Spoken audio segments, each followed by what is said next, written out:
Hey there, and welcome to the Ope-Eh Three-Way Pro Wrestling Podcast. This is Brandon, joined as always by my good buds, Donny and Pierce. Fellas, how are we doing this evening? Did you just crack open a cold one during the intro?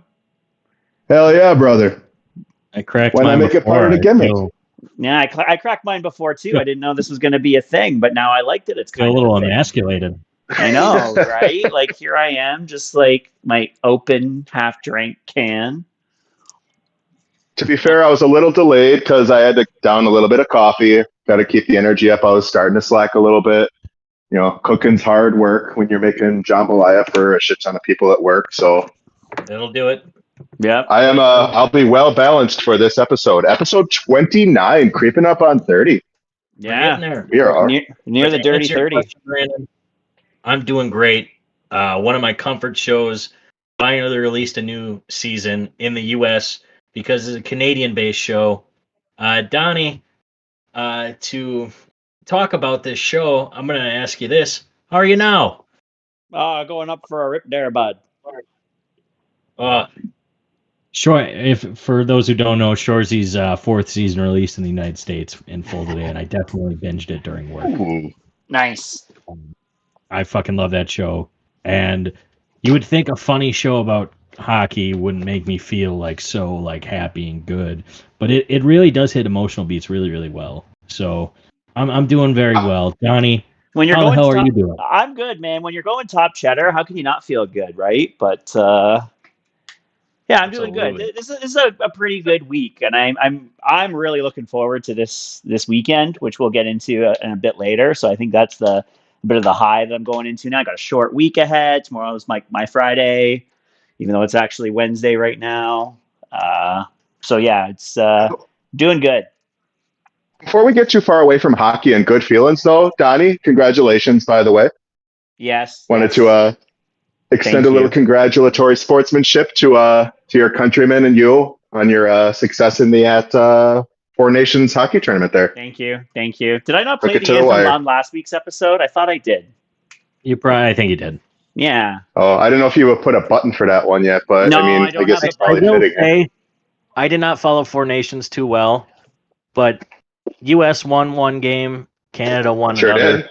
Let's have a third game. I mean, 2026 Olympics, bud. It's just how they go, though. You know, like you guys win the game that doesn't matter so much, and then we win the game that kind of matters a little bit more. It happened in 2010. It happened this year. Donnie, Right? Yeah. Can you give your balls a tug, please? A what? Sorry. Give your balls a tug. Oh, hell yeah. I'm sure he was doing that all fucking day.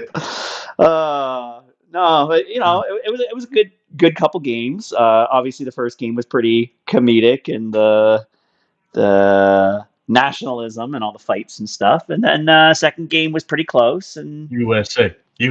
and then the U.S. defense system operated about the same as their border system did, and left Connor McDavid wide open in overtime. Oh man. Oh, did.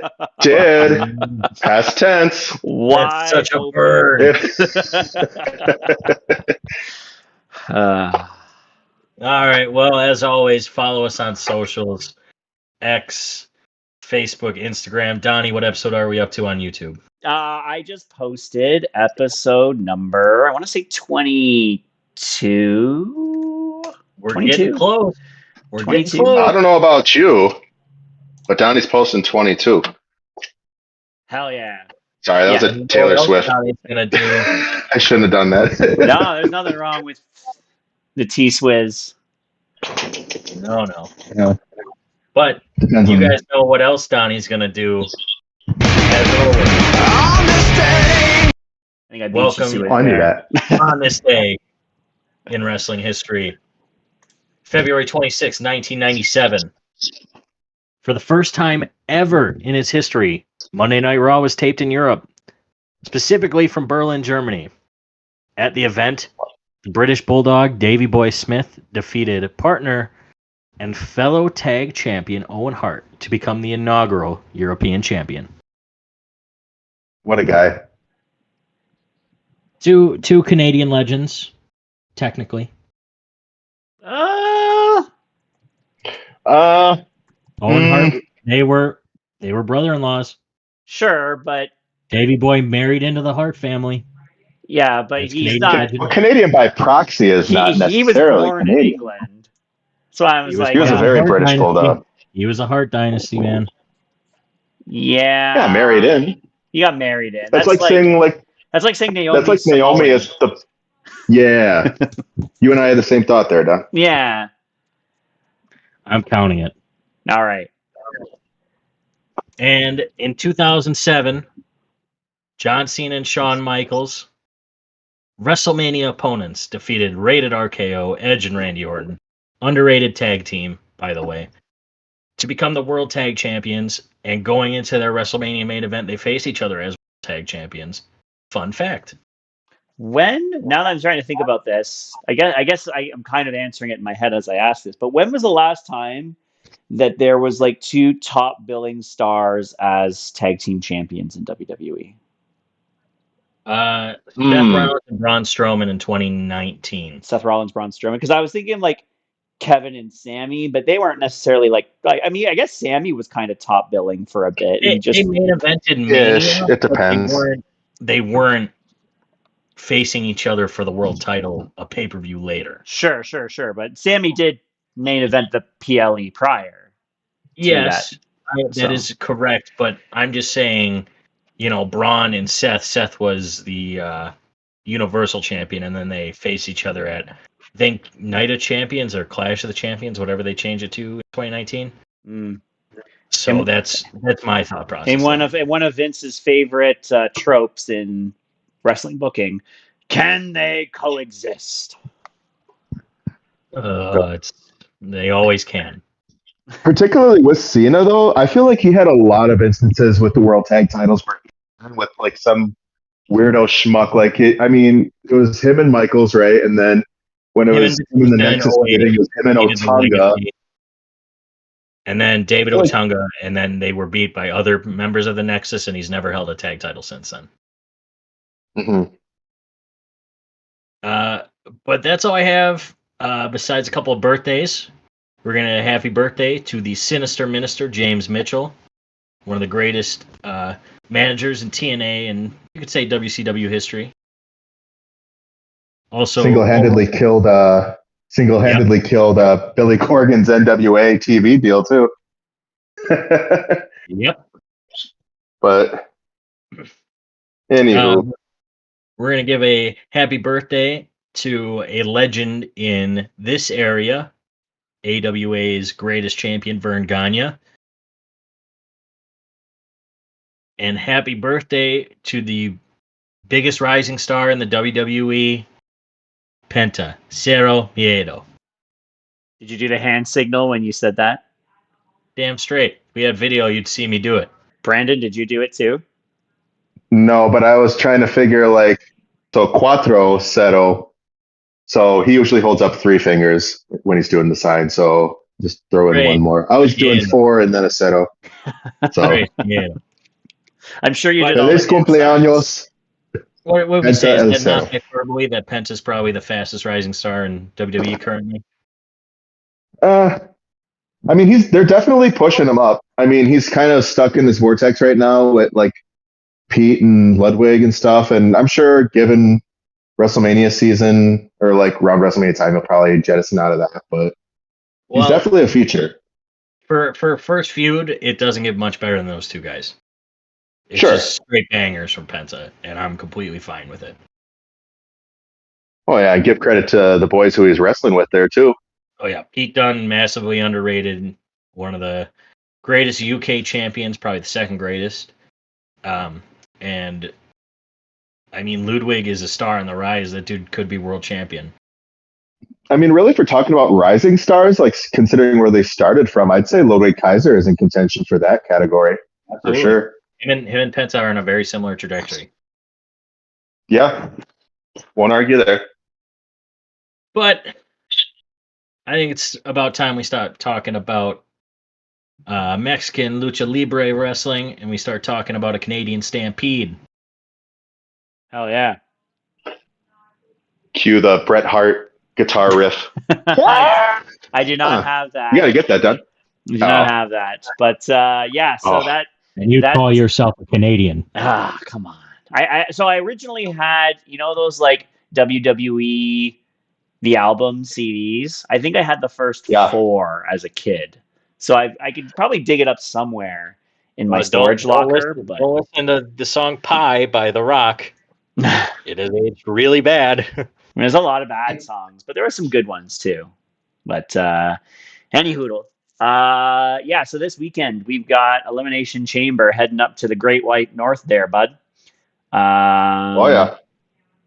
Which apparently, as I'm reading on Wikipedia, is also known as No Escape Toronto in Germany. I guess they're not allowed to use Elimination Chamber in Germany. That's right. I mean, yeah, that makes sense. Yeah. Yeah. Seems like a pretty negative subtext there. Yep. Yeah. Remember now I'm going to go off the beaten path here just a little bit, but remember a couple years ago when they were talking about Elimination Chamber being in Saudi Arabia, and Meltzer was like, they're going to call it the WrestleMania Chamber in Riyadh, Saudi Arabia. You guys remember that? Can't say that I I think I did might because have. I did not watch that show on principle because Brock won the title in like 10 minutes. He did. I think I recall them talking about them futzing with the name a little bit. Yeah.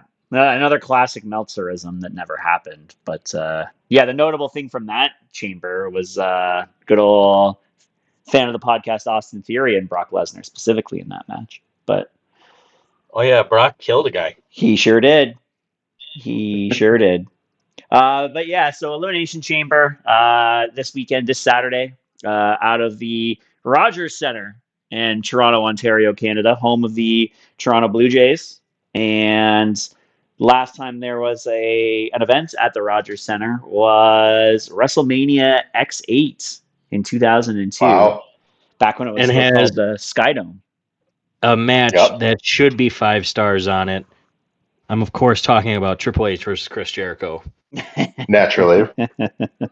Why else would they put it on last? Yeah, you always have to save the best for last, right? No, Right, of hell, course you knew it I'm was talking gonna about be. The Rock versus Hollywood Hulk Hogan.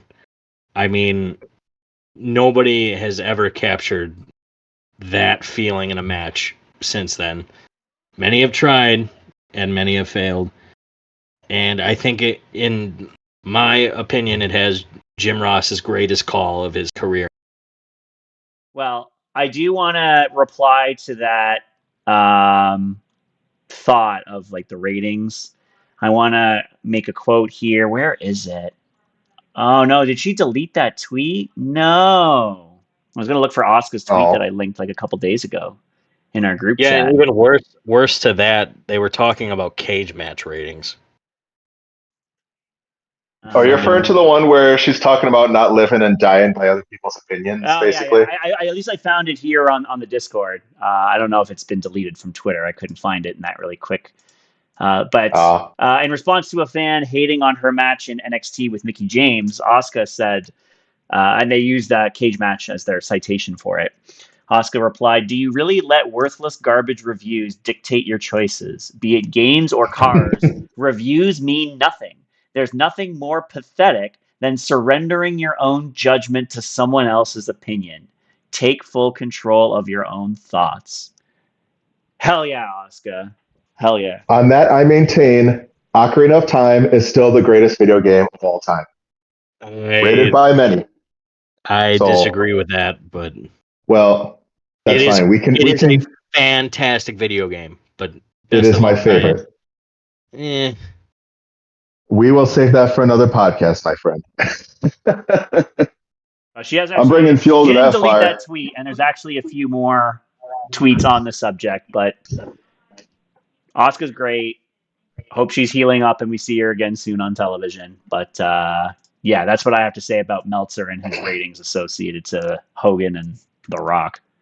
And Very fair. speaking of ratings, friend of the show, Big Trouble Ben Bishop, he was getting a lot of flack for saying that, bringing in money to the show and your top dollar is more important than star ratings because you can't pay for things with star ratings, and he is 100% correct. Yeah, you sure can. Hop on the show, Ben. But, Yeah, we can get in some big trouble here on the Ope-Eh three-way. I think We already do. you've tried to do that before. But totally by accident too. I just kind of wander right into it. It's like, Uh, but yeah, All so right. we got Elimination Chamber this weekend. We also have SmackDown in Toronto as well. Friday night, obviously. Do we know anybody that's going to be there? We actually do. Friend of the podcast, aka me, Donny, will And be, friend of the podcast, Marta. and Marta, yes, big hey, creative brain trust associated to the podcast. Yeah, she writes everything. She's really it's an Ope 4-way. She's the one that's like top of the food chain here. Yeah, she's the ghostwriter for all of us. So like Drake's ghostwriters in Toronto, Marta Yeah, is yeah, they definitely do. They absolutely do in the 6. That is true. she is the Metro Boomin of the Ope three-way. There we go. Always it. But yeah, the two of us, we're gonna be downtown throughout the weekend. So if you tune into the podcast and you happen to see happy couple both dressed as John Cena, don't hesitate to say hello because you're probably talking to us. Maybe not, but there's a Buy him good a chance beer. you'll be talking to us. And yeah, we can go for a beer. We'll be around. We're gonna go to Friday, busy day, busy weekend. Friday, we're going to go down early. We're going to do the WWE meet and greets we got going on at Rogers Center. So we're going to see Drew McIntyre. Love that guy. Are you meeting another friend of the show? Yeah, we're meeting Drew McIntyre for sure. We're meeting I make friends with him. Alexa Bliss for sure, as we paid for those. And there's a pretty good chance that we are meeting another friend of the show, one R-Truth, as he's also doing meet and greet on the Friday, and we're pretty sure we're signing up for his. And he did retweet us today. If he's So in the right Toronto. yeah, least. who knows where he's going to actually be? I don't want to have to go fly out to Ontario, California to bring him back. But yeah, so we'll be doing meet and greets on Friday with the great talent that'll be there. And then we'll probably be at the Rec Room right across from Rogers Center. If you know Rec Room, it's like a Dave and Buster's, but Canadian, which is right across the street from the stadium. So we'll be there for pre-drinking and stuff.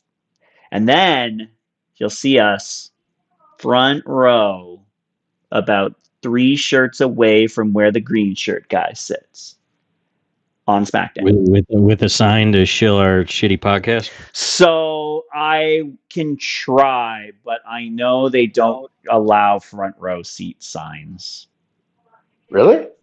especially not for advertiser podcasts. Like, well, just make some business cards real quick. Yeah. I was thinking about just getting even just like a QR code printed up that I can, like, as I talk to people, it's like, oh, hey, scan my QR code, check us out. So I'll see if I can whip that together in the next day or two, print that up just to have it like just in my wallet on some cardstock or something. But yeah, so we'll be there. And then on Saturday, there's a pre-Elimination Chamber party at Gabby's on King Street, which Marta and I will also be going to. So if you're looking for more drinks on Saturday afternoon before Elimination Chamber, we will be there. So what is Gabby's American equivalent, would you say? Gabby's is just like your typical non-chain sports bar. So like not a chain, but like it's in a good area of the city. So sure. I don't like it's fuck. What would I compare it to? Pierce, what kind of good non-chain sports bars do we got? I mean, I could think of quite a few, honestly. I mean, they're a dime a dozen, you know. Right. I can think of Cornerstone by me out in Oconomowoc. That's a great sports bar. There's a backyard in Fond du Lac. I like going there. Yeah, so we'll be, as it says, family owned and operated since 1989. So there it is. There we go. That's the good stuff. We like that phrase around here, family owned and operated. Yep. We're a very family friendly kind of state. If we weren't indicated by our cracking open of beverages of Pollock. Now I got to actually see what the reviews are at this place. See if it's It's a solid 4 out of 5 on TripAdvisor. That's not bad. That is pretty solid. There you Yeah. That's go. pretty solid. So we'll be there in the afternoon up until Elimination Chamber. So check us out. Shoot us a DM. I'll be on socials all throughout the weekend too. So don't hesitate to shoot a message. I'll get it and see if we can meet up with some of the Canadian or visiting Ope-Eh 3-way listeners out there. But that said, let's get into this very extensive Tony Khan-esque card that they're putting on for Elimination Chamber this weekend. Oh, man. It's something. There is 4 matches scheduled for Elimination Chamber, which I think is the lowest match count I've ever seen. The Rumble had 4. Did the Rumble only have 4? I thought it had 5. Nope. 4. No, the Rumble did have 4. Yep, because it was the women's, the tag team titles, the WWE title, and then the men's. It was okay. That was 4 as well. You're right. But in fairness, I don't think the Elimination Chamber matches are going to go over an hour each. No, they only got 6 people in there. The men's Rumble, I don't know. It's kind of hard to say. I mean, I feel like the men's one, the pod weight is. and then it depends on how long The Rock wants to make your wait around on your hands. That also counts for a match. That's true. So okay. Well, hold on. But so last year in Perth, they had 5 matches, plus they had Grayson Waller effect with John Cena. So they had 5 plus a segment. This time they've got 4 plus a segment. But anyways, we'll get into those now, and we'll start off with the Canadian talent. The exclusive Canadian talent match. That isn't technically a match. Sami Zayn versus Kevin Owens in an unsanctioned match. Well, by that logic, it's technically not a match. That's what I said. It's a match that's not a match, but it's still technically a match. They're going to have tank tops and jeans on. Yep. Sporting the old Canadian tuxedos. As they should. Yep. As is tradition. They should let these guys just beat the shit out of each other for like 15 minutes. Yeah, I sure hope they beat the hell out of each other too. I think that's the idea with it being an unsanctioned match, no? It should be. I mean, sometimes you get kind of not so good unsanctioned matches, though. But they are quite a fun stipulation when they're brought up. I don't think I've seen a bad lights out match in AEW. So sure. I mean, what makes it dicey is the fact that it is Elimination Chamber and not WrestleMania. So, I mean, assuming this is almost like a blow-off match in its own right? Per the stipulation alone. So, who's to say, like, what leading into WrestleMania this could infer? Like, are they going to have another match? There's still come Mania Saturday or something? So even if they do, like, this is like a blow-off-esque where someone gets, like, let's say that someone gets stretchered out. Sure. WrestleMania is still almost 2 months away, right? There's enough time they could potentially rally, or I mean they could just go another direction with it based on the actions of someone in this match. So if we're getting into the predictions here, I think Kevin Owens really needs a win bad. Oh yeah. Because this guy has not really won anything for a bit. And if Sami's going into this match with an injured neck, then he should probably be, taken advantage of in that sense. Yeah, and probably losing. So we'll probably taking at least 1, hopefully 3 package pile drivers. Oh yeah, there's got to be at least 2, I would say. If we could just not have a repeat of Seth Rollins' bookings circa early 2024, where he's like literally held together on tape and string, and then still having him win, if we could just not have a repeat of that, that would be fucking super. Yeah, you know what I think is going to happen, guys? Let's take it back to 2014 and the finish to the match where Kevin Owens won the NXT Championship from Sami Zayn. Sami is just getting beat to shit, and then the ref throws it out, and declares Kevin the winner. I think that would be the way to finish the match. Are they allowed to do that in an unsanctioned match? Absolutely. They could just like stop an unsanctioned match. That Look, if they can just stop in a Hell in a Cell match because people are too hurt. We can certainly debate the efficacy of that too. The Fiend was dead. Oh god. Until he wasn't. Yeah. Well, and they've already stated the ref is only there to count pinfall or submission. So I don't know what, unless he's like, they've said nothing about knockout, which doesn't necessarily rule it out, and I understand that. But I mean, yeah, sure, he knocked Sammy out, and maybe that's grounds for Sammy to wake up, a week or two later and be like, "Well, you didn't actually beat me. You knocked me down, but you didn't beat me." Da da da. Like some Rocky 2 type shit. But yeah, who's to say? I mean, we also either way, I have not expect it to be. seen.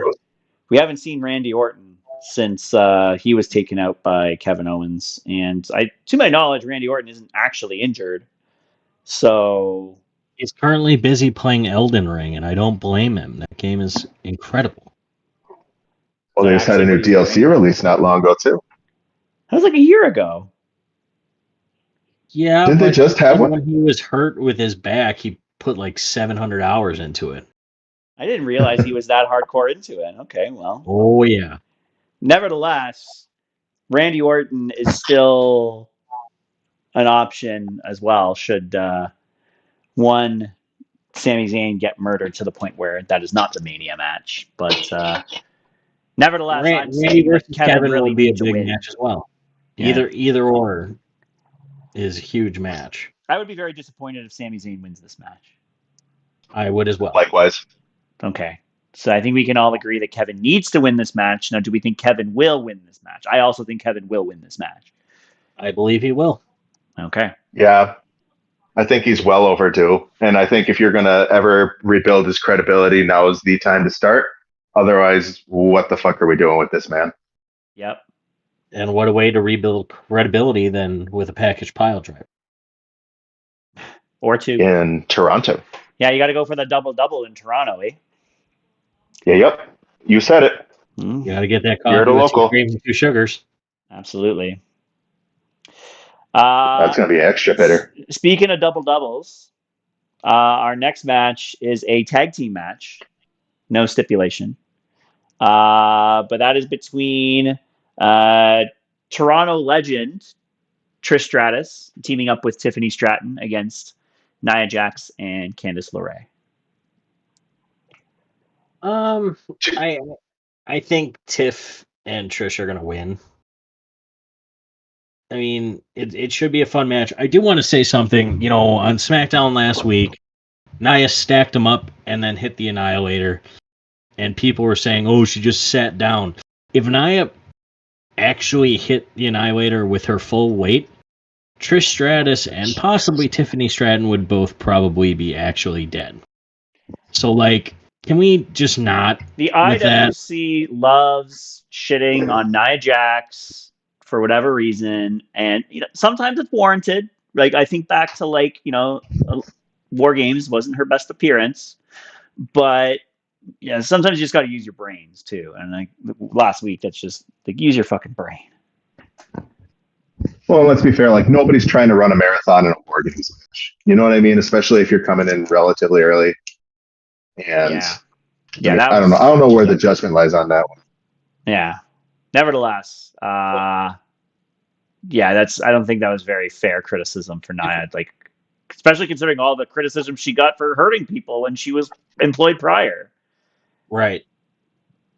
So she's dangerous. She's getting criticism. She's being safe. She's getting criticism. IWC, there's a third option here. I think they just don't like her. Yeah, I mean, they could just shut the fuck up because it's pretty obvious that just people don't like her for whatever reason. And which I would think is part of her job is to get people not to like her in general. So clearly she's doing something right. That's true. That's true. And we all said on the show that she was a very good champion for her reign that she had from SummerSlam until she lost to Tiffany at the beginning of the year. Even without the title, she's still maintaining very good character work. Yep. It's Tiffy time. It's Trishy time. They should win. And after that, I'd really like Tiffany to kind of bring back more of her bitchy side, like her prep girl side. Yeah, I mean, she's got to dial in against Charlotte. Like, enough of the diversions, enough of the distractions. Like, she has a match with Charlotte Flair at WrestleMania. Let's let her get through this match and focus on Charlotte for the rest of the way. Well, that actually begs the question, where does Charlotte Flair insert herself into this match? Post-match. Oh, you think she waits that long? Yeah. Yeah, possibly. I mean, it's not just to draw. It's not just Tiffany; it's also Trish. Both Tiffany and Trish. Yeah, Trish and Charlotte had a match back in 2019 and at SummerSlam. Wasn't that supposed to be Trish's like farewell match when that happened in 2019? She's had like 3 farewell matches, man. Yeah, well, I think that was the first of them. No, the first one was in 2006. Okay, sure. The first revisiting of the farewell match, which was like more of a formal farewell match. I feel like it was kind of like a passing of the torch type of a match, which isn't the same as a retirement match per se, but it's certainly acknowledging that your best days are behind. That Charlotte did not need. We will not be hating on Charlotte on this show for no reason. I 100% will. Certainly not for no reason. there is reason to hate Charlotte. I can get you a reason. I'll give you a reason, Donny. How many times was she champion by the time she beat Trish in 2019? Okay, let's see. So she won the Divas Championship. She was the inaugural Raw's champion. Then she won that 4 other times after that. Then she won SmackDown. It was probably 10 or 11 at that point. I'm going to try and Google it here really quick and see if there's like a list of the title reigns. 5 Raw. It's certainly eclipsed Trish by that point. Trish had 7. SmackDown. It was 2016, 2017. Yeah, she was SmackDown champion. I think it's 10. 10 by then. Yeah, that sounds about right. 1, 2, 3, 4. Hold on, I'm just looking here. 5. No, that wasn't even then. So 4 times she was WWE Women's Champion before 2019. And you said she was Divas Champion before that? She was Divas Champ, and then she won the Raw Women's Championship at WrestleMania 32. And she had the flip-flops with Sasha Banks. And then she was SmackDown Women's Champion at least 4 times. Okay. A lot of that's padding too. If you really want to consider, I guess, yeah, because they're separate lineages. I always thought of that WrestleMania 32 match as kind of a transition into like a same type reign. They count as separate lineages. Right, yeah. That's kind of what I caught myself on after the fact. So. Okay, so now not YouTube.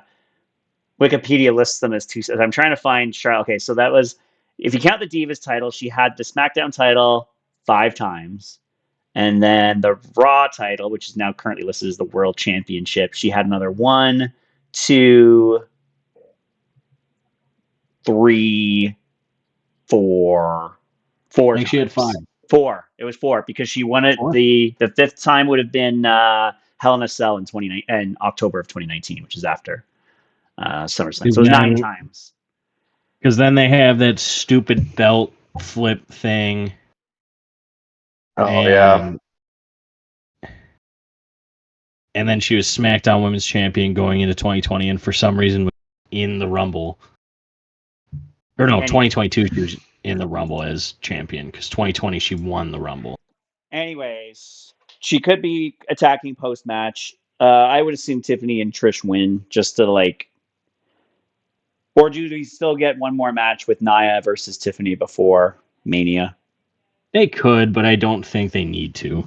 Okay, so like I think if they want to do one more Tiffany versus Nia match, then you probably have Nia and Candice win. Otherwise, you have Tiffany and Trish win. Also, fun I would, fact: this is Candace's first non War Games PLE match, which is insane. yeah, I mean, War I agree Games with or you on Royal that. Rumble, like multi-person. If you're talking purely based on talent, then yeah, I certainly. But then I feel like Candice, like Sarah Del Rey before her, has kind of taken up like a gatekeeper role. Obviously with Candice being on a bigger scale, being on the main roster and everything. And But WWE Speed Champion, she just successfully defended it today. oh She, yeah, in my mind, she should get a little more, but like that's a just U.S. title run. she's a legendary wrestler. Technically, on the independent, she's a legendary independent professional wrestler. Obviously, that's in the WWE, but she had a very good NXT run, and then her main roster run's just kind of been meh. But So she's here's starting to get some momentum finally. Yeah, so here's the thing I always give to those kinds of arguments, and this is going to sound very familiar, but they're not going to give these pushes to people if the crowd doesn't find them that interesting, right? So if we But can they give, haven't done anything to make her interesting. sure, but some people are still capable of making their own way despite that, right? Like good I feel like wrestlers, Either Zelina way, Vega fits that mold. good wrestlers can get those pops whether or not they're put into those situations or not, right? Like we saw a lot of bad Alexa Bliss booking. We've seen a lot of bad Zelina Vega booking. She still gets pops, right? Like, and then I obviously did. there's names on the men's side too. This is my little Mark Hart. Sure, sure, So sure, sure, sure. I'm just saying that, like, realistically, when we watch those matches, like the crowd is not that invested, so it's hard to justify strapping a rocket to somebody that the crowd seemingly doesn't care about. Could they do a better I'm not job of saying making the strap crowd a care about her? rocket to her, Yes, they absolutely but could. just give her a little push, give her vignettes, make help the crowd care for her. Yeah, I It's agree. not So that like hard. it's both sides. Don't let me take this as like it's specific to the wrestler because it's not. But sometimes if you're not given enough, you got to find that lane too, right? Like look at good old Max Dupree, for example. That was nothing. Well, that's different because as soon as Vince was gone, it was rumored Vince was going to fire him. So Just like as soon Vince as was going to Vince was fire gone Gunther. and he became LA Knight because of Triple H, then the money was there. I always wonder how true some of these stories are because apparently, Gunther was supposed to job to R-Truth. I can 100% believe that Yeah. Vince had that he'd like you for a month and then he would hate you. Mm. So, but let's go on to the next match. Do we want to talk about? Okay, well, we'll do the women's elimination chamber match next before we get into the men's one and the other segment. So for the women's elimination chamber match and a title match against the women's world champion, whoever that is, by the time we get to WrestleMania, Liv Morgan versus Bianca Belair versus Alexa Bliss versus Bayley versus Naomi versus Roxanne Perez.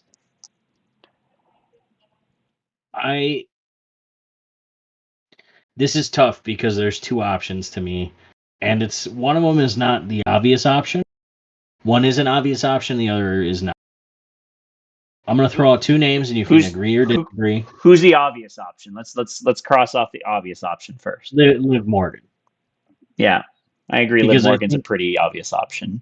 I think the play here is going to be a Mania triple threat between her, Rhea, and Io, because they're all kind of intertwined right now. Okay. Well, how do we factor Liv so readily into that equation, though? Because she just did win the women's tag titles this month. So, and there's no saying that those won't get featured to some degree. I feel like the women's tag titles do get a pretty decent amount of feature in spite of the flack that they've gotten at times. Because I think Liv is going to work both nights of Mania. It's possible. Yeah. It's possible. Yeah. Well, how many times are they going to go to the Liv and Rio well, though? And especially at this point where I feel like they've been relatively separated. I get that, but because of the EO angle, because Liv screwed EO, Rhea also screwed EO. EO just pinned Liv 2 weeks ago. I think Liv's going to screw her out of the title match, and then Adam Pearce can, well, 3-way. Okay. What's the not obvious option that I'm sure I'm going to argue with? You're going to argue with it because you think she's not ready, but I think Roxanne Perez. Yeah. I think they could strap the rocket to her. Yeah, not ready. She is the most complete prospect currently coming out of NXT.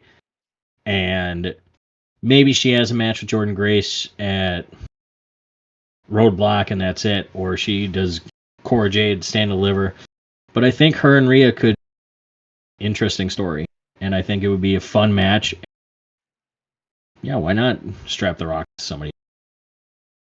Yeah, I think it's too soon for Roxanne. I've said it multiple times on the show here that her stand and deliver match is Cora Jade, and then she comes up to Raw the following week or SmackDown the following week. That is the appropriate. Really Raw at this point, because it's very possible she faces Bayley at the show because they have their feud going on. Yeah, she could do double duty. I could see her doing double duty between a stand and deliver match and a WrestleMania match. But if that's the case, I don't see her getting the stand and deliver match and a title match against Rhea Ripley or right. Io And Sky. I agree with that. So if they don't do the stand and deliver match, though, I think her and Rhea would be a fun story and match. Brandon, what do you think? I mean, to your point, Donnie, I would think that stand and deliver has to happen for Rox because she's had such a storied career in NXT. Like, she's built so much legend and so much lore down in NXT that, especially when we're so close to stand and deliver, and especially when we have so many open threads with her, I feel like they'd be remiss not to give her swan song in NXT at stand and deliver. She's still got Cora Jade, who she's building tension with. She's still got Bayley, like you said, which she could very well do a main roster as well. And who was the other one we were just talking about? Jordan Grace. Rox. Yes, thank you. So there's those. And Jordan Grace is fresh on the scene. So usually I feel like it's customary for someone who's fresh on the scene, who's that big, if you have another person who's on their way out, to have them face each other.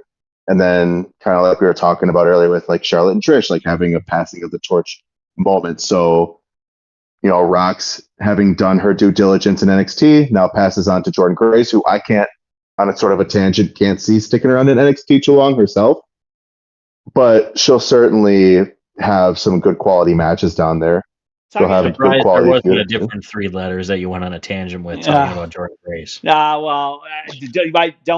now mad at you for even just suggesting that. To be fair, that's in the past now. To be fair, she's firmly in WWE's camp now. So yeah. So to make sure we don't go too far off topic there. It does seem like NXT, especially this week, is rushing some of those women's storylines. Because you have Roadblock, we're getting title versus title, winner take all. Yeah, already between Julia and Stephanie Vaquer. That's going to be a non-finish. That's nuts. I would hope so, but I mean, seems like they're rushing stuff. So for the sentiment of not long for the roster, I could see some logic to it.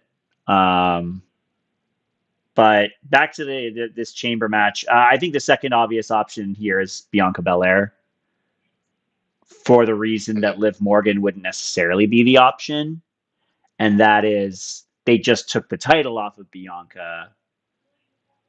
That gives her a path to go back on her singles run and have the argue. I don't want to use dream match. I don't use dream match all that often, but Bianca versus Rhea at WrestleMania is a pretty big fucking match. Mm-hmm. So I would think that Bianca is far more likely of a consideration than Roxanne Perez is, at least. And probably more than Liv Morgan, honestly, because we've been down that road so many times. But what's one more, I guess?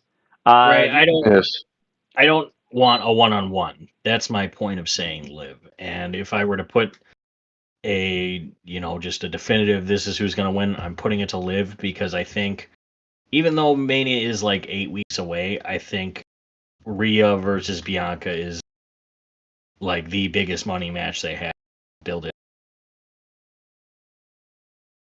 I mean, I don't know. I feel like when you have with Liv and Rhea, I feel like a lot of people, from what I read anyways, seemed to be pretty content with the fact that that was the nail on the coffin in that series. And when you have, I'm sorry, I bring up a Jey Uso and Gunter, which is, mixed at best as far as its reception. And then you add all this stuff that's not even, you got The Rock who just threw himself in the Mania picture. And then you want to throw in all these potentials, but then put in the same old shit with Liv and Rhea again. Even if you're incorporating her into a match with Io, or with Io, for crip's sake, I can't even say Io. If you want to even incorporate her with a match with Io, it still kind of feels like some samey type shit, and it also demerits Io's win in the Chamber. well, Io would be winning Having on earned Raw. the match. Io would be winning on Raw. We would assume. But is she not? She's not. Io's not in the Chamber. Io's facing Rhea for the title on Raw after the Chamber. Oh, Jesus H. Christ. Well, I guess when it comes to Chamber, then, Oh, that's right. She didn't get in the Chamber. Oh, fuck. No, Liv beat her. Fucking brewskis. Let's talk about Lordy, the three Lordy. names that haven't been brought up very much in this discussion, and that's Alexa Bliss, Bayley, and Naomi. Do any of these women have a hope in hell of winning? Bliss is probably the only one. I would agree. Bayley shouldn't be getting another title match, quite frankly. She's had many recently. I don't think she needs another one at Mania. And I am hoping, because I thought this was going to happen on Monday and it didn't, but I'm hoping that Naomi gets murdered by Jade Cargill. Please. Please. She has to be in Toronto. I still think it was Bianca who did it, but Naomi may be complicit. So double murder. Well, remember, Bianca had a match during Bianca this was alleged assault. in a match during when the body was found. So But the body was just found. It was not attacked, and then It wasn't even cold yet. Oh. yeah, essentially that. who's winning this match? Let's have everybody call their winner. Who's winning this match? I gotta go Liv Morgan. Brandon? You know what? Fuck it. I'm gonna go ahead and say Bianca. Yeah, I also think Bianca's gonna win. I think Bianca wins and leaves Naomi to the Wolves, Yep. aka Jade Cargill. I think Naomi gets left to the Wolves. I think Roxanne pins Bayley in this match. I think Alexa pins Liv. And then some sequence of Bianca, Alexa, Bayley will be your final two, with Bianca coming out on top. I do think that there is plenty of room to, if you're talking about what Liv's going to do at Mania, I feel like we might have alluded to it in a past episode, or maybe we talked about it in chat, but I feel like Liv and Alexa and any extension that they want to go with, be it Wide Six, Judgment Day, what have you, I think that's the direction they really should be going in, because they should be establishing Alexa as a threat again. Though it becomes a little bit tricky with, it's tricky and it's not. It's tricky because Judgment Day is on Raw and Alexa and the Wyatts are on SmackDown, but then you remember that Liv and Raquel are tag champions and can therefore go anywhere. So I think if you give Alexa the pin on Liv, that gives Liv incentive to come to SmackDown, which would then potentially build the feud that way. And I mean, frankly, like how many Raw v SmackDown feuds have we had cap off at like WrestleMania or SummerSlam? Yeah, that's it's true. The grounds for it, Yeah, A lot. So, okay. Now, before we get into the men's chamber match, let's talk about some souls right now. Yes. Specifically, Cody's soul. And what The ones Cody that have adrenaline is going to do with his soul when in front of the final boss in Toronto.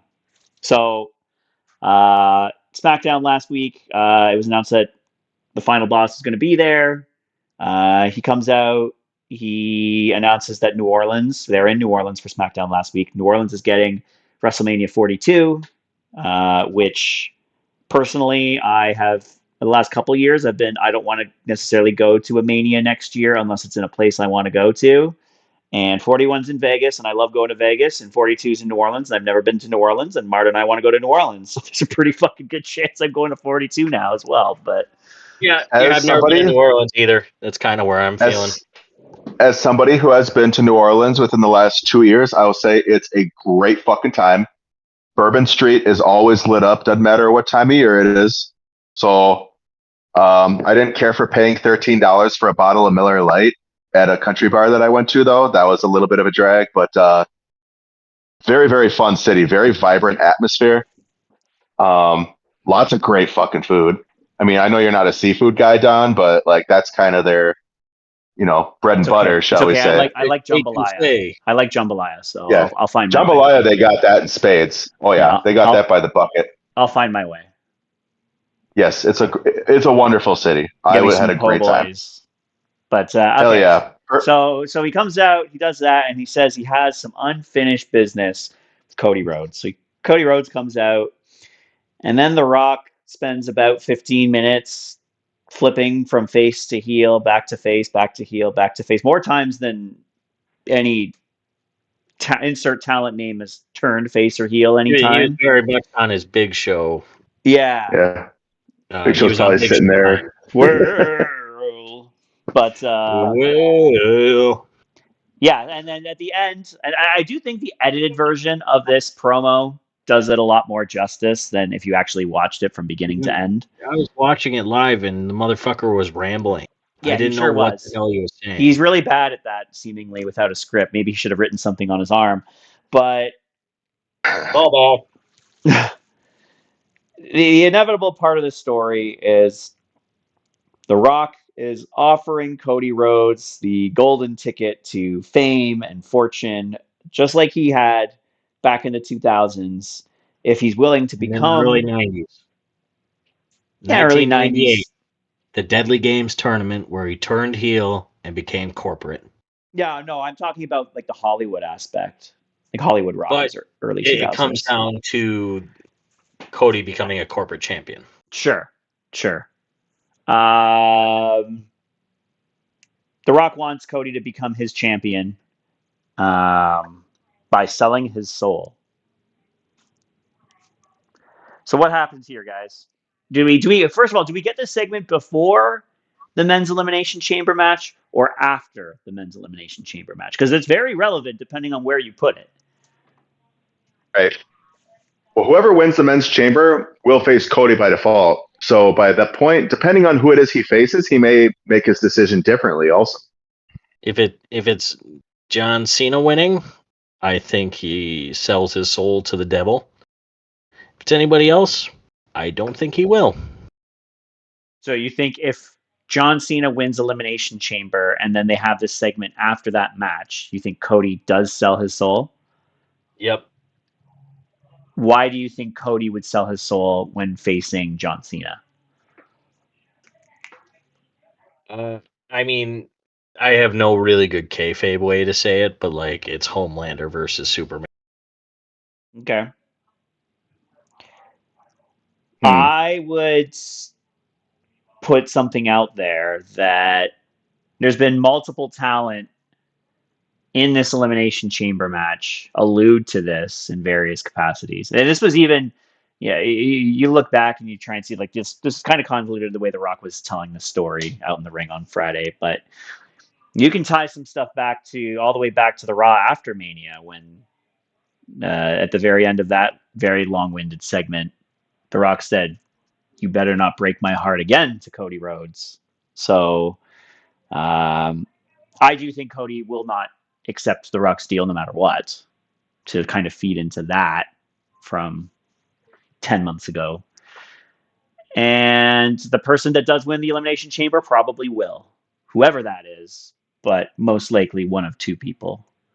So, Brandon, do you have anything you want to add into that before we get into the Elimination Chamber match itself? Or I mean, I'm sure whoever makes that decision, they'll go into it with the mindset that it's best for business. I mean, The Rock did put forth a lot of very alluring points. I mean, it's hard to Triple say. H wins Wow. and the Authority comes back. Well, there was one person that said he's making decisions that's based on what's best for business, and he's also in this Elimination Chamber match, and that is John Cena. He'll be taking on CM Punk, Drew McIntyre, Logan Paul, Damian Priest, and Seth freaking Rollins. So to get back on that Cena point, Cena lost the Royal Rumble, basically had a narrative of a presser afterwards, took no questions, just said he's doing what's best for business by entering himself into the Elimination Chamber. Now, if we're talking about what The Rock wants to do is what's best for business, then does Cena not make the most sense to be potentially The Rock's champion? And also, if we consider the fact, too, that look at Cena's accolades, right? He is a 16-time WWE champion. He has been in movies, arguably not in ones as big or as lucrative as The Rock has been in, but he still has a career all the same. But what if Cena's motivation is to get not only that extra 17, but also to reach a higher echelon of notoriety? I don't know where Cena's Instagram followers count stands, but it probably could stand to be a little higher. Let's see. I don't know what Cena's getting paid for his movies. Probably could stand to be a little more. Let's see. And I can't think of anyone better to saddle yourself with if you're John Cena of all people. Who else could take you to a higher level than The Rock? It stands to reason in my. John Cena has 20.9 million followers on Instagram. So Okay, basically, so not quite half a billion. We'll say 21. Whereas Sure. The Rock has 394 million. Sure. So that's a pretty considerable gulf there. Almost, even between 20x. Yeah, it's still a pretty considerable gulf, even though John Cena obviously is a household name. He's a meme, effectively, right? Yep. But he could always stand to be more. It's going to be tough to fight a guy in a chamber when you can't see him. That pod door opens and there's just nothing there. Just a light breeze. Right. I think it's going to be CM Punk. You think it's going to be CM Punk winning the Elimination Chamber, or you think it's going to be CM Punk selling his soul to The Rock? Both. Okay. I've been meaning to ask you this. What compels you to think that CM Punk would actually sell out to The Rock? Because he is not here to make friends. He's here to make money. He's also very desperate to main event WrestleMania. And if there's a scenario where he could persuade The Rock that he should be the right person to be his champion, then maybe The Rock interferes and helps CM Punk win in the Elimination Chamber. Maybe. Right. There's a lot. I mean, you could also make an argument. Drew and The Rock are already close buds. Drew wants the title back. He wants to main event Mania again in front of a crowd. There's quite a few. You can make an argument for anybody. Hey, Damon. Logan Paul can certainly sell his soul to The Rock. What does Logan Paul also hates Logan Paul? What's Logan Paul also does not like him. Logan Paul also threw out the best for business tagline there as well. He did that this last Monday on Raw. John Cena does. Logan Paul also thinks he has go away heat with some of the audience. Sorry, what'd you say about Logan Paul and The Rock? They actually don't like each other, or one doesn't like the other, or something? What I missed that. So they were cool with each other for a bit, and then Logan Paul went to Japan, and The Rock's like, "Fuck you." Okay. Oh, the Japan trip is what tipped him off? I mean, tipped pretty much everybody else off. Oh, I just didn't know whether or not that was actually he drew his line right there on that day, or if it took time for him to kind of acknowledge that, or what? To an interview from Logan Paul, that's what happened. Gotcha. Which is that stands to reason. One is the most bankable Hollywood star in the world, and why would you, put yourself with somebody who would do something? You could say that about a lot of people that put themselves as Logan Paul and still do. I agree. But so, I mean, yeah, you could say Logan Paul could do it. You could even say Seth freaking Rollins could do it. Damian Priest probably not. He's probably the most clear baby face in this group of 6, which is interesting. Because, well, I mean, I guess Cena is still too technically. But Punk could Frankly, easily turn too, on a like, dime when it's convenient for him.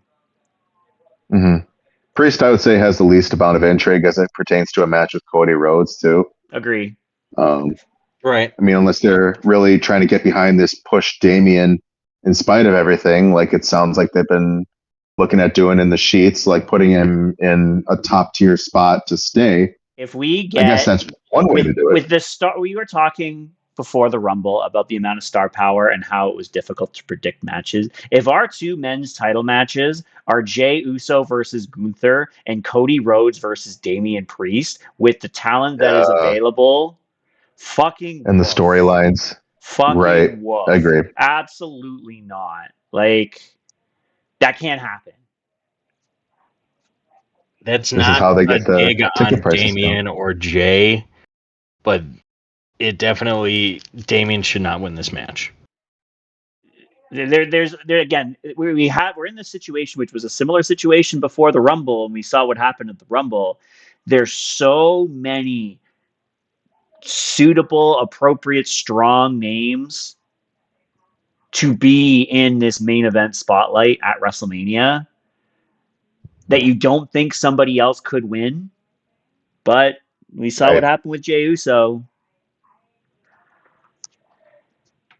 Yeah, I mean, are they going to roll the dice twice? I mean, Vegas is it's a bit of a gambling town, so I'm not rolling the dice with Damian, unfortunately. I saw an article actually posted since Jey Uso won the Royal Rumble. They've only sold an additional 500 seats for WrestleMania, so it certainly didn't move the needle Jesus. in that regard. Mind you, there's a lot of factors as to why those tickets aren't selling very well because they're so fucking expensive, as we know. Yes. But yeah, Jey Uso winning the Royal Rumble did not move the needle at all for ticket sales. So I think sense why The Rock came back so quick then too.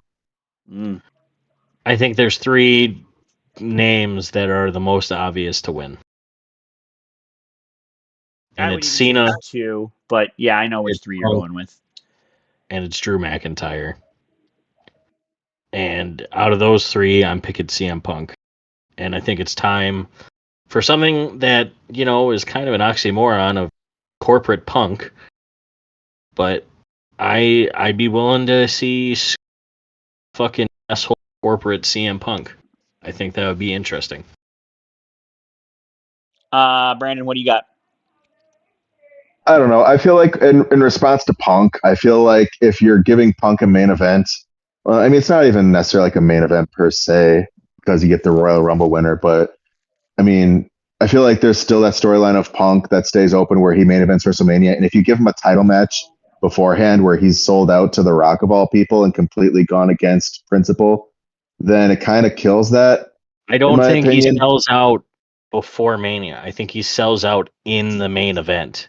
And then you like have WrestleMania 17. Yeah, you have a very similar ending to Mania 17 to shock everybody. And unlike Mania 17, it would probably fucking work.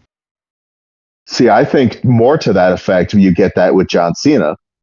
For the points that I brought up. Either option works in spades. Yeah, I think both options work with the turn going at Mania, or if it happens at Elimination Chamber, it could happen at Elimination Chamber too.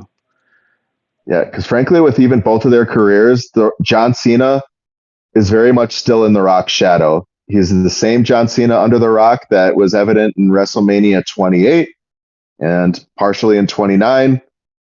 From that time, Cena is still very much looked at, I feel, in Hollywood particularly, as a lesser version of the Dwayne.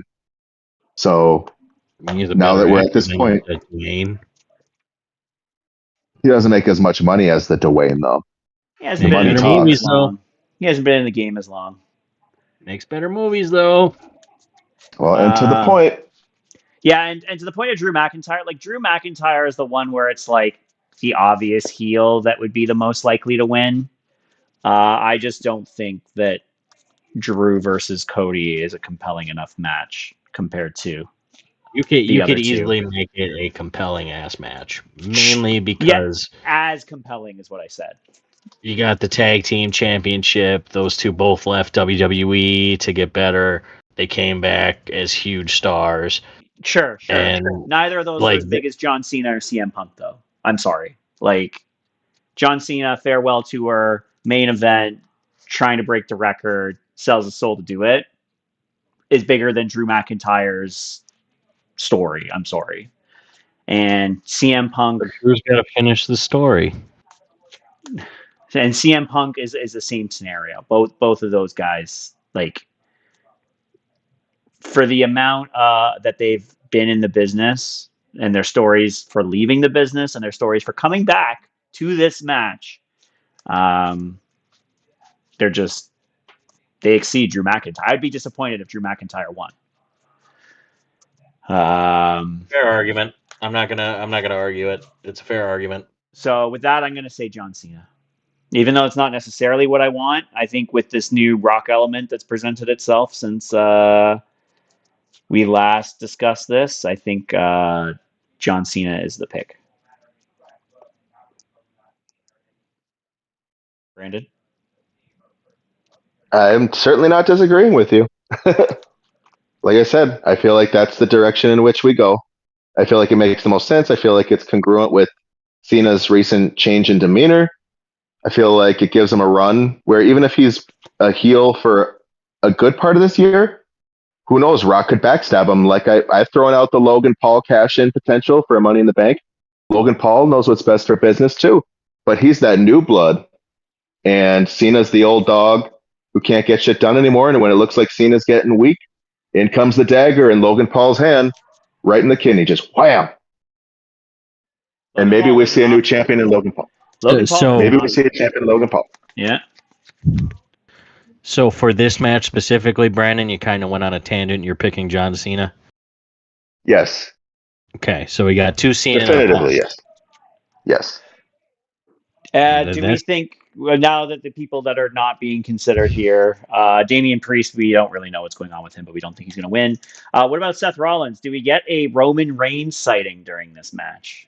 Yep, he's going to be the reason that Seth does not win. That or Seth's anger, because I think Seth's a heel, like subtly a heel. I think his anger and just him being so laser focused on hating CM Punk, him. It's either that or Roman comes in, and then Roman. If Cena wins, I think Roman probably screws Punk for eliminating him in the Rumble because he's like, "You and I teamed a month ago. What the hell?" In an everybody for themselves match. I don't think Seth is a heel still. I mean, his promo with Cody did not come across as a heel at all on Monday. He just doesn't like Roman Reigns, and he has good reason to not like Roman Reigns. So I think he's just subtly a heel. It's very like he's turned enough. he's only a heel towards one guy. Yeah, and that guy's my favorite wrestler of all time. So fuck Seth. On that note, do we see any light shed on this favor that CM Punk is owed? I think the only way you see that is if CM Punk loses. Mm. I don't think there's any reason to cash in a favor if CM Punk wins because he would already Right. then have his title match at Mania. I think you would see it on subsequent weeks if CM Punk loses. My opinion. Sure. Here's any agree, disagree? If he loses, he'll cash in the favor, and that's how you get that rumored Punk Roman Seth match. So, I mean the favor will come into play depending on the winner or the loss. So, Yeah, I don't think they can drag it out past Mania. It's just he the doesn't. favor is going to be cashed in because of WrestleMania. Yeah, the purpose is to get a highlight match at WrestleMania. in whatever capacity that is. And if he wins, then I don't know what he needs a favor for, right? Like, what would be the purpose? Just to make sure he main events night 2? I don't. Does Paul Heyman have that kind of pull? I don't think so. So it has to be if he loses. I guess we shall see. We shall. Yeah, that'll be this Saturday on the Cock and on Netflix in Canada and everywhere else Oh that yeah. isn't the U.S. Absolutely. I think that's all we've got, though. A little quicker episode, which isn't necessarily a bad thing. But Unlike last week, it's actually a short episode. yes, not a illusion of grandeur short episode. But yeah, we'll be back. We'll be back next week with all the fallout from Elimination Chamber, and hopefully, I have some fun stories to share. And we'll With my- talk Yeah, about got to give us that SmackDown story too. Yeah, yeah. well, I mean, And we'll talk you'll be about able to see me. Revolution. You will be able to see me. So if you can see any sort of interactions there, I truly hope that John Cena does show up on Friday. I'm not expecting him to, but it would be nice if he did. We'll see. We'll also do some predictions next week for AEW Revolution. I think I'll actually be buying this pay-per-view. I just really want to watch Hangman versus MJF, man. On the note of AEW, I'm just kind of flipping through stories here. MJF is getting his AEW tattoo removed. The one that he got on his re-sign. Oh, so Is that he was actually really? a real tattoo? Good question. Something's happening with it. He is doing away with it though. He's done away with it on either on social media or on Dynamite. I mean, it is in fact Dynamite Day, so could open the show with that. But yeah, it's that tattoo is history, and probably smartly so. Apparently, Travis Scott is also going to be at Elimination Chamber. I just saw that on my social media as I'm trying to find this MJF news. Oh, and he actually gets to smoke legally there, hey? Not inside the stadium. Oh, that's fair. Yeah. Well, I'll be smoking outside the stadium. I just sent it to the live show discussion for you, Don.